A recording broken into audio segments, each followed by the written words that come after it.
tal? Muy buenas tardes con todos. Gracias por acompañarnos en 24 horas. Colombia vuelve a sentir pánico por un atentado perpetrado esta mañana en la Escuela de Policía General Santander en Bogotá. Un coche bomba estalló en las inmediaciones policiales y deja hasta el momento 8 muertos. Belén Merizalde ha seguido muy de cerca el tema y enseguida nos informa.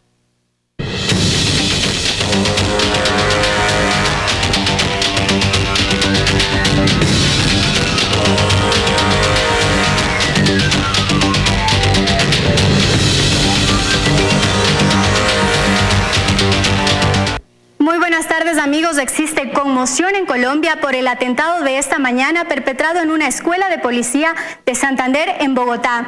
Hasta el momento hay 8 personas muertas. Lastimosamente, entre ellas se encuentra una joven cadete ecuatoriana y además entre los heridos está otra compatriota. Todavía no se tiene claro quién es el responsable de este ataque. Hasta el momento nadie se ha reivindicado el hecho, por lo que las autoridades continúan investigando. Revisemos por ahora cómo se produjeron los hechos con este atentado que ocurrió sobre las 9 de la mañana. Momentos de terror se vivieron en la Escuela de Cadetes de Policía de Santander en Bogotá. Un vehículo ingresó al recinto a gran velocidad y en pocos segundos estalló.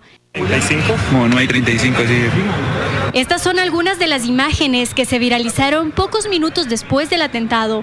Las autoridades confirmaron que la explosión sacudió el lugar y causó la muerte de 8 personas, entre ellas una joven ecuatoriana. Se trata de Erika Chicó. Además, entre los heridos, que podrían sumar más de una veintena, está la ecuatoriana Carolina Sanango, quien aparentemente está fuera de peligro. Familiares de los jóvenes que se forman en esa institución acudieron al sitio para recibir información, pero hasta el momento no han logrado conocer la situación en la que se encuentran los cadetes. Por su parte, el presidente Iván Duque canceló su viaje a la ciudad de Quibdó, en donde se iba a llevar a cabo un consejo de seguridad. Vamos al lugar de los hechos. He dado órdenes a la fuerza pública para determinar los autores de este ataque y llevarlos a la justicia. Todos los colombianos rechazamos el terrorismo y estamos unidos para enfrentarlo. Colombia se entristece, pero no se doblega ante la violencia. Los ataques con vehículos cargados con explosivos han sido frecuentes en Colombia, en medio de la guerra del Estado contra el cartel de Medellín que dirigió el fallecido narcotraficante Pablo Escobar, así como por las acciones de los grupos guerrilleros izquierdistas. Sin embargo, estos hechos se redujeron considerablemente tras el acuerdo de paz que firmaron en el 2016 el gobierno y la desmovilizada guerrilla de las FARC para poner fin a un conflicto de más de medio siglo que ha dejado 260.000 muertos y millones de desplazados. Ahora las autoridades creen que esta vez se trataría de un atentado suicida, que sería el primero en registrarse en el país. Belén Merizalde, 24 horas. Dentro de la General Santander. Esperaremos a ver qué arrojan las investigaciones y quién está detrás de este atentado que nuevamente encendió las alarmas en Colombia. Recordemos que el último ataque de este tipo se produjo en junio de 2017, cuando 3 personas murieron en el centro comercial andino. Con esta información lamentable, regresamos contigo, Gisela. Muchísimas gracias, Belén, por la información. De vuelta en nuestro país, le contamos que el presidente Lenín Moreno y los miembros del Consejo de Participación Transitorio anuncian el futuro de la Contraloría General del Estado y de su máximo presidente. En la presidencia de la República está nuestra compañera María Gracia Costa, a quien saludamos. María Gracia, ¿cómo estás? Muy buenas tardes. Cuéntanos sobre este anuncio. Gracias, ¿cómo están? Muy buenas tardes. El gobierno ecuatoriano se pronunció ya respecto al atentado terrorista en Bogotá, Colombia, que cobró la vida de una cadete ecuatoriana y dejó una fallecida. Sobre eso el presidente de la República, Lenín Moreno, puso en su cuenta de Twitter: el brutal acto terrorista en Bogotá cobró la vida de una compatriota. Mi más sincero pésame a los familiares, amigos y compañeros de Erika Chicó. Esperamos la pronta recuperación de Carolina Sanango, quien sufrió heridas leves. Los responsables de este crimen deberán pagar por haber enlutado a familias humildes e inocentes de la región. Reafirmamos nuestro compromiso con los países hermanos en la lucha contra el terrorismo y toda forma de violencia. Después de eso, también el presidente de la República recibió en el Palacio de Gobierno a los miembros, a los consejeros del Consejo de Participación Ciudadana y Control Social. Sobre esto, ellos ya anunciaron conjuntamente con Julio César Trujillo, presidente de este Consejo Transitorio, cuál es la decisión respecto a la Contraloría General del Estado. Escuchemos sus palabras. Estamos de acuerdo en crear el Tribunal de Cuentas, que por supuesto sustituiría al Contralor General del Estado. Pues no pueden existir dos órganos que se encarguen de la misma función. Pues formaremos inmediatamente esa comisión que estudiará las condiciones en las cuales se propondrá la formación del Tribunal de Cuentas. Es importante que el pueblo también conozca que para esto tal vez sea necesario un cambio constitucional. Más temprano, el presidente de la República también participó de la entrega simbólica del dinero para los jubilados. En total, 270, como había anunciado que harían con los 13,5 millones de dólares que prometió devolver Tomislav Topic, producto de una asociación ilícita. El, recordemos, está procesado por enriquecimiento ilícito y también por peculado. Así lo explicó el ministro de Trabajo encargado. Recibimos el gobierno con una deuda de 25.000 personas por un valor superior a los 1.200 millones de dólares. Durante los años 2017 y 2018 hemos cancelado casi 710 millones de dólares a un total de 14.198 jubilados. Hemos cumplido con casi el 60% de la deuda, con una disposición que así la hizo el presidente de inmediatamente tomar todas las medidas creativas para poder resolver esta problemática. De igual manera, tomamos conocimiento del acuerdo ministerial 094 y dimos resolución a este con la reforma a través del acuerdo ministerial 185. Sepan que cumpliremos con todos ustedes, señores jubilados, siempre. Esperamos que concluya la reunión del presidente de la República con los consejeros del Consejo de Participación Ciudadana y Control Social Transitorio para conocer qué otros temas conversaron en este encuentro. Ahora siguen ustedes con más información en estudios. Una buena tarde. Igual para ti, María Gracia, una muy buena tarde. El juicio al Chapo Guzmán se encuentra en su día 31. Hoy se continuarán recibiendo testimonios como el de Jorge Milton Cifuentes, ex colaborador en jefe del Chapo y quien reveló que el cartel dio dinero a un juez, compró armas a supuestos miembros del ejército y lavó su dinero, todo ello en el Ecuador. Dayana Monroy informa. El nombre de Alex Cifuentes es clave para entender cómo y cuándo comenzó a operar el cartel de Sinaloa en nuestro país. Fue su hermano Jorge Milton Cifuentes, quien también dio su testimonio en el juicio contra el Chapo Guzmán, su ex jefe. El primer miembro del cartel mexicano que llegó a Ecuador para crear toda una estructura en pro de la organización. Cifuentes llegó a nuestro país en el 2007. Poco antes habían asesinado a su hermano en Colombia. El Chapo le pidió que ocupe su lugar, pero por temor de instalarse en ese país, Ecuador se convirtió en una opción. Ya en Ecuador, Milton Cifuentes rentó bodegas, oficinas, departamentos, compró vehículos y comenzó a establecer contacto con distribuidores. Así comenzó todo. Luego conoció al ex capitán del ejército Telmo Castro, cuando aún estaba en servicio, quien se ofrece a transportar la droga. Él les ofreció eso, a mí no me revisan, yo les puedo hacer esos trasiegos. El capi o el carpintero, como le decían a Castro, les cobraba $100 por cada kilo de cocaína que transportaban. En su propio testimonio, Cifuentes dice que es quien le propuso al Chapo que saque a Telmo Castro de prisión. El narco mexicano acepta y da $700,000 para comprar a la justicia ecuatoriana. Pero en la versión de Alex Cifuentes, no solo el sistema de justicia ecuatoriano queda comprometido. Dijo que sus contactos militares en el Ecuador y en Honduras les hacían llegar RPG-7, explosivos CK, rifles de asalto y lanzagranadas MGL de 30 milímetros. Pero pese a que el líder del cartel de Sinaloa, el Chapo Guzmán, fue detenido y extraditado, y Telmo Castro, su nexo en nuestro país, también se encuentra en prisión, esta estructura sigue funcionando en Ecuador.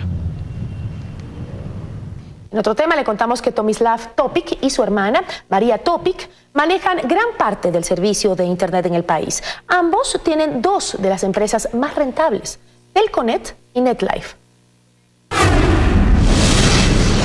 En la información colgada en la página web de la Superintendencia de Compañías, el empresario Tomislav Topic registra al menos 8 empresas domiciliadas en el país, en donde es dueño, accionista o directivo.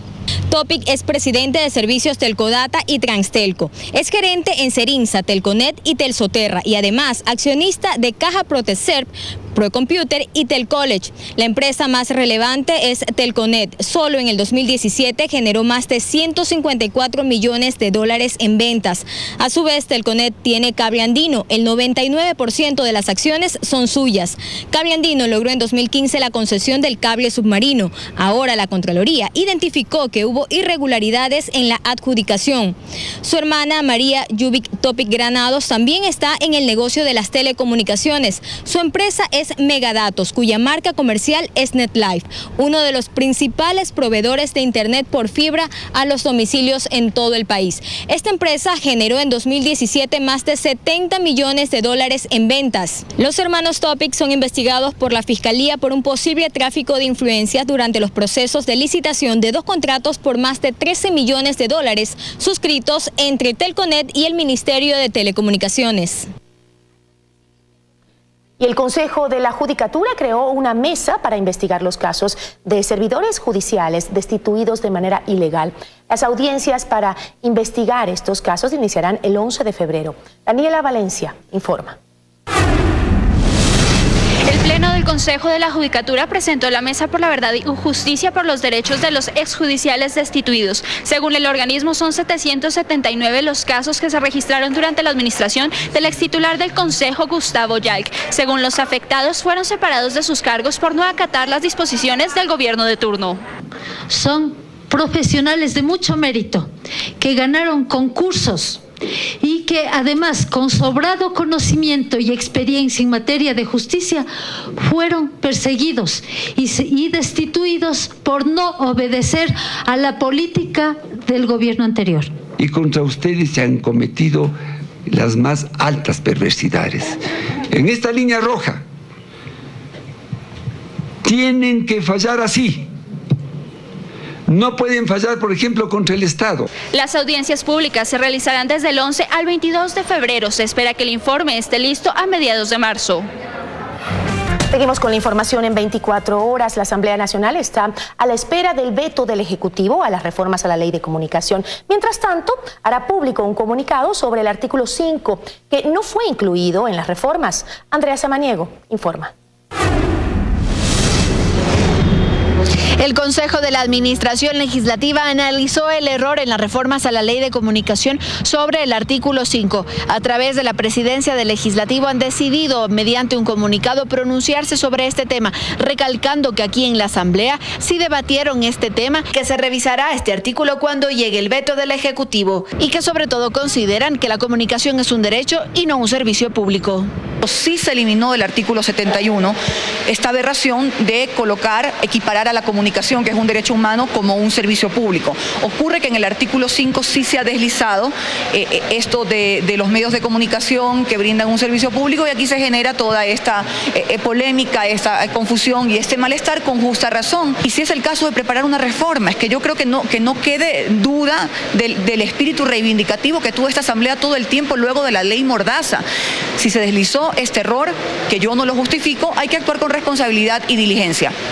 Esto mientras se espera la llegada del veto a las reformas a la Ley de Comunicación, que según el secretario de Comunicación Andrés Michelena, el documento podría llegar esta tarde. Y la Comisión Interventora de la Federación Deportiva del Guayas analiza los estados financieros y ejecución de contratos efectuados por la directiva cesada. Esta mañana recorrieron varios escenarios deportivos. Carlos Zacoto informa. La Comisión Interventora de la Federación Deportiva del Guayas recorrió la mañana de este jueves los diferentes escenarios deportivos de esta federación provincial para constatar en persona sus condiciones. El Estadio Modelo Alberto Spencer, el Coliseo Voltaire Paladines Polo y el Coliseo de Combate fueron algunos de los escenarios recorridos por los 3 interventores. Recordemos que solo en 2018 la Federación Deportiva del Guayas recibió de manos de la Secretaría del Deporte 7,7 millones de dólares, de los cuales $600,000 según sus balances habrían sido usados en mantenimiento. se tiene que hacer la investigación, se tiene que hacer la revisión pertinente de cómo se utilizó, en qué fue utilizado y en dónde fueron utilizados los fondos que la Secretaría del Deporte otorgó a la Federación. Jorge Murillo, interventor administrativo, aseguró que la comisión revisa de momento la ejecución de contratos que fueron firmados a finales de 2018 sin conocer el presupuesto de 2019. Obviamente, si no tenemos el techo presupuestario, ¿cómo podemos aprobar montos? Pero en la revisión que hicimos el día de ayer, nos dan la información que ya existen adjudicados 2 contratos de limpieza por un monto de 46.440 y el otro de 65.016, es decir, un total de $111.456 más IVA por 4 meses. Otra de las anomalías detectadas y que fue comunicada por el interventor técnico de esta comisión fue la construcción del Coliseo de Lucha, que no cumple con las especificaciones técnicas y que actualmente luce como una bodega. No se puede incluir 2 tatamis ni siquiera. Máximo entraría 1 que prácticamente no se puede dar uso para lo que fue el creado. Los miembros de la comisión interventora advierten que su trabajo podría durar más de los 90 días que fija la ley. Esto mientras que Pierina Correa, presidenta de la Federación del Guayas desde 2011, quien actualmente es candidata a la prefectura del Guayas, nos comunicó que se referirá a este tema el lunes de la próxima semana. Más de 200 personas detenidas en Quito por apremio serán trasladadas el próximo mes a un centro provisional ubicado en Conocoto, en el suroriente de la capital. Se produce luego de que las autoridades determinaran que existe hacinamiento en el centro de detención provisional del Inca. Para precautelar su seguridad, por existir hacinamiento en el centro de rehabilitación del Inca y por pedido de sus familiares, 200 detenidos por apremio, es decir, por incumplimiento de pensiones alimenticias, serán trasladados hasta un centro de provisión en el Valle de los Chillos, suroriente de Quito, en el mes de febrero. Ellos están fijos al menos un mes o 30 días con una cantidad parecida todo el tiempo y que están compartiendo este centro de detención provisional con personas que han cometido delitos comunes o delitos penales. Y tenemos una disposición de una jueza constitucional que a través de un habeas corpus nos dispuso de que tendríamos que separarlos. Este procedimiento de traslado se tiene previsto realizar en otras provincias por la sobrepoblación penitenciaria que existe en el país. Esta medida también se toma en la ciudad de Guayaquil para separar a todas las personas que están por apremio a lugares distintos a los centros de privación de libertad para personas que han cometido delitos penales.